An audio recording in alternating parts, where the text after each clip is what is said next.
Hi friends, welcome to Nila's kitchen. நம்ம இன்றைக்கி என்ன பார்க்க போறோம்னா தக்காளி ரசம் எப்படி வைக்கலாம்னு பார்க்கலாம் வாங்க.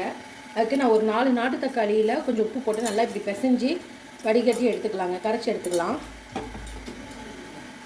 பாருங்கள், தக்காளியை நல்லா கரைச்சி எடுத்துட்டேன். இப்போது மஞ்சத்தூள் ஒரு 1/4 டேபிள் ஸ்பூன் போட்டுக்கோங்க. இது கூடவே கொத்தமல்லி தழை ஒரு கையளவு, கருவேப்பிலை தழை ஒரு கையளவு போட்டுக்கோங்க. போட்டு நல்லா இந்த மாதிரி பிசைஞ்சு விட்டுருங்க. கொத்தமல்லி தலை கருவேப்பிலை தலை இதில் நல்லா பிசையும் போது அதோட டேஸ்ட் தனியாக இருக்குங்க, நல்லாவும் இருக்கும் சாப்பிட ரசத்துக்கு.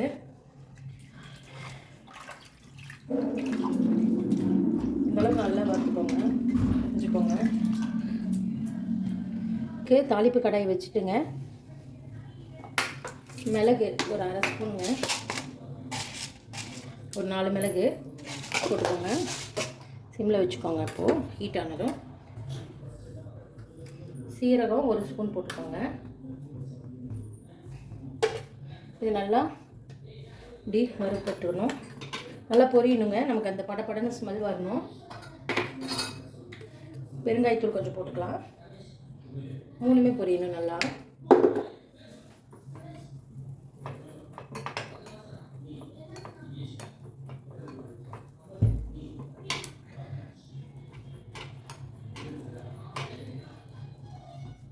இந்த அளவுக்கு நல்லா பொரிஞ்சிடணும். பொரிஞ்சோடனே ஒரு பூண்டு கட்டி வச்சுங்க, நுணுக்கி எடுத்துக்கலாம். அவ்வளோதான், பூண்டு கட்டி வச்சு நுணுக்கி எடுத்துக்கலாம். பாருங்கள், அந்த இடிச்சுள்ளுங்க சீரகம் மிளகு அதையும் போட்டுக்கலாம். இதில் கொஞ்சமாக எடுத்து வச்சுக்கோங்க. தாளிக்க எடுத்து வச்சுட்டு மீதி இதில் போட்டு நல்லா இந்த மாதிரி பிசைஞ்சு விட்டுக்கோங்க.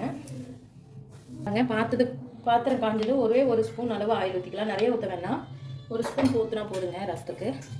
ஆயில் நல்லா காஞ்சிருச்சு. இப்போ கடுகு போட்டுக்கிறேன். கடுகு நல்லா வெடிக்கணும் நமக்கு.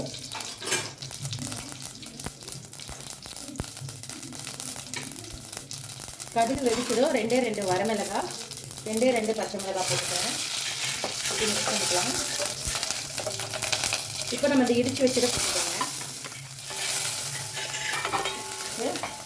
கொஞ்சமாக கருவேப்பிலையும் போட்டுக்கிறேன். இது நல்லா வறுபட்டு மனம் வரணுங்க. ஆல்ரெடி வறுக்கும்போது கொஞ்சம் பெருங்காயத்தூள் போட்டிருக்கோம், இப்பயும் கொஞ்சம் போட்டுக்கலாம், நல்லா மனம் கொடுக்கறதுக்காக.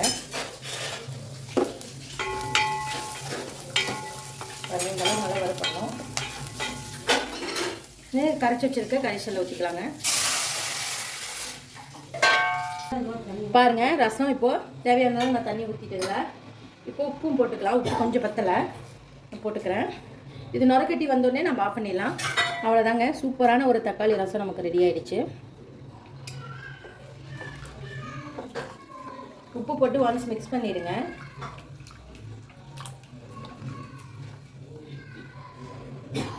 பாருங்கள், இந்த மாதிரி நல்லா நுரக்கட்டி வரும்போது